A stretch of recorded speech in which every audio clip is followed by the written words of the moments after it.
अस्सलाम वालेकुम, मैं हूं ज़ुबैर अवान। मेरी आज की वीडियो इस लड़की की है जो सड़क किनारे मास्क फ़रोख्त कर रही है।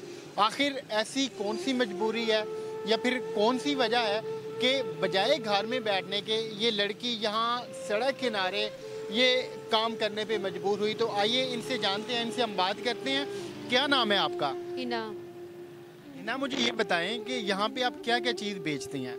यहाँ पे मैं टोपियाँ, ग्लव्स, मास्क, सारी चीज़ें ये सेल करती, सॉक्स वगैरह, ग्लव्स वगैरह सारी चीज़ें सेल करती हूँ। मुझे अब ये बताएं कि आपको तो घर में होना चाहिए था, आप यहाँ सड़क किनारे ये चीज़ें बेच रही हैं। आखिर कौन सी मजबूरी है आपकी? मम्मा और पापा की डेथ हो गई है, 3 बहन भाई हैं छोटे, उनको मैं पढ़ा नहीं सकती। कुरान पाक हिफ्ज़ करा लिया है और मेरे बच्चे भी हैं और मेरे शोहर हैं, उनसे जितना होता है वो करते हैं।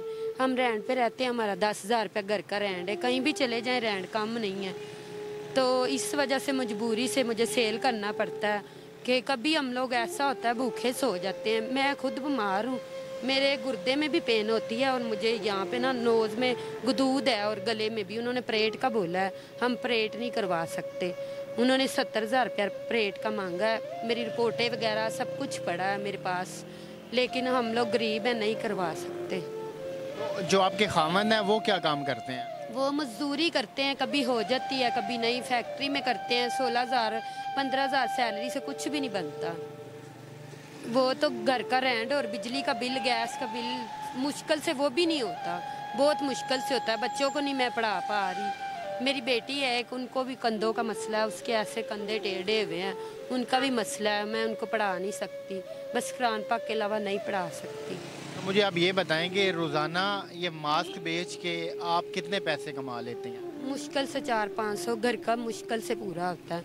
बच्चा दूध से कभी बैठा रहता है, मेरा छोटा बेटा। कभी हो घर में हम खा लेते, कभी कोई यहाँ पे खाना दे जाए घर ले जाती, वही खा लेती हूँ। तो यहाँ पे जो आपके पास ग्राहक आते हैं या फिर जो लोग आते हैं उनका रवैया कैसा होता है आपके साथ? अच्छा रवैया होता, कोई किसी को, कोई खुद इंसान अच्छा, कोई किसी को कोई बात नहीं करता। मैं तो उन बहनों को भी मैसेज देना चाहती हूँ जो मेरी तरह, मेरी भी 25 साल एज है, जवान हूँ मैं। उनको भी मैसेज देना चाहती हूँ जो गलत कामों में पड़ती हैं। उनको भी कहती हैं कि ये काम में कुछ नहीं पड़ा, ये काम ना करें, अपना कुछ काम करके। घरों में आजकल काम करने के कोई हालात नहीं। मैंने घरों में बहुत सा काम किया है, घरों में हालात नहीं है काम करने के। मतलब कैसे, क्यों हालात नहीं है घरों में काम कर? घरों में मांग लो तो वो कहते हैं आपका यही काम है रोज़ मांगने का। यहाँ तो हमें रोज़ का रोज़ 400-500 मिल जाए, हमें पता हमने अपना खाना खाना है, घर चलाना है। उनसे मांगे वो कहते हैं आपका यही काम है, आगे से डांटते हैं, कोई काम से निकाल देता है। कोई काम वाले बहुत से हैं जो ऐसी नज़र रखते हैं लड़के कि आप जवान हो। यहाँ तो हम बाया पहन के बैठे हैं ना, वहाँ हम बाया पहन के काम तो नहीं कर सकते। बहुत से लोग ऐसे जो नज़र भी रख लेते हैं, कोई गलत नजरें रखते हाँ हैं। जी, गलत नजरें। घरों में अच्छा काम कहीं मिल जाता, कोई सारे लोग नहीं ऐसे, कोई अच्छे भी होते हैं, लेकिन पैसे रोज रोज कोई नहीं देता। कोई 10,000 15,000 सैलरी होगी, उससे रोज रोज नहीं कोई भी देता। वो कहते हैं आपका काम ही यही है। घरों से मैं इस वजह से काम नहीं करती, ये सामान सेल करती हूँ। तो ये सामान बेचने के लिए किसने लेके दिया आपको, या फिर आपने खुद ही कोई पैसे जमा किए हुए थे जिनसे आपने ये सामान लिया और बेच रही? रुपए करके कमेटी डाली हुई थी, 20-20 रुपए जमा करके, वो उसका मैंने सामान लिया।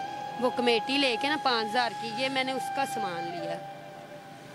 अभी आप ये चाहती हैं कि हमारे जो देखने वाले हैं वो आपकी हेल्प करें, या फिर आपको कहीं पे छोटा सा स्टॉल लेके लगा दें अच्छी जगह पे, ताकि आप मज़ीद मेहनत करके कमा सकें? हाँ जी, हेल्प जितनी हो सकती कर दें और मेरे बच्चे भी पढ़ जाएं, मेरे बहन भाई भी पढ़ जाएं।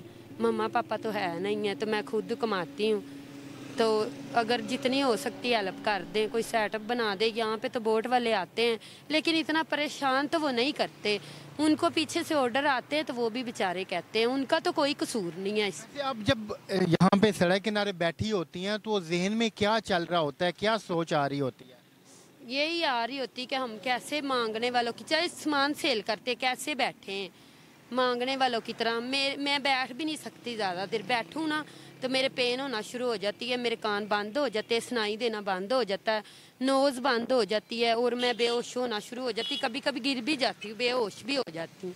मैं इतनी देर बैठ नहीं सकती, फिर भी मजबूरी का मैं बैठती हूँ अपने घर के लिए। मुझे सुनाई देना भी बंद हो जाता है। जब मेरे ये गदूदें वगैरह फूल जाती है ना, तब मुझे सुनाई देना बंद हो जाता है, फिर भी मैं बैठी रहती हूँ। ये थी जी हिना, जिसकी बातें आपने सुनी हैं कि वो यहाँ पे ना सिर्फ मांस फ़रोख्त करके हक हलाल की कमाई कर रही हैं, साथ साथ मुख्तलिफ़ मसाइल का ये शिकार भी हैं। अगर आप में कोई इनकी किसी किस्म की हेल्प करना चाहे तो नंबर हम बिल्कुल नहीं देंगे, क्योंकि हमें काफ़ी सारी शिकायत पहले मिली कि लोग सिर्फ तंग करते हैं, फिर इन बेचारे मजबूर लोगों से मुख्तलिफ़ डिमांड्स करते हैं। तो वैसे कोई इनकी हेल्प करना चाहे तो कैवलरी ग्राउंड में ये खालिद मस्जिद है, उसके पास फुटपाथ के ऊपर परेशान ना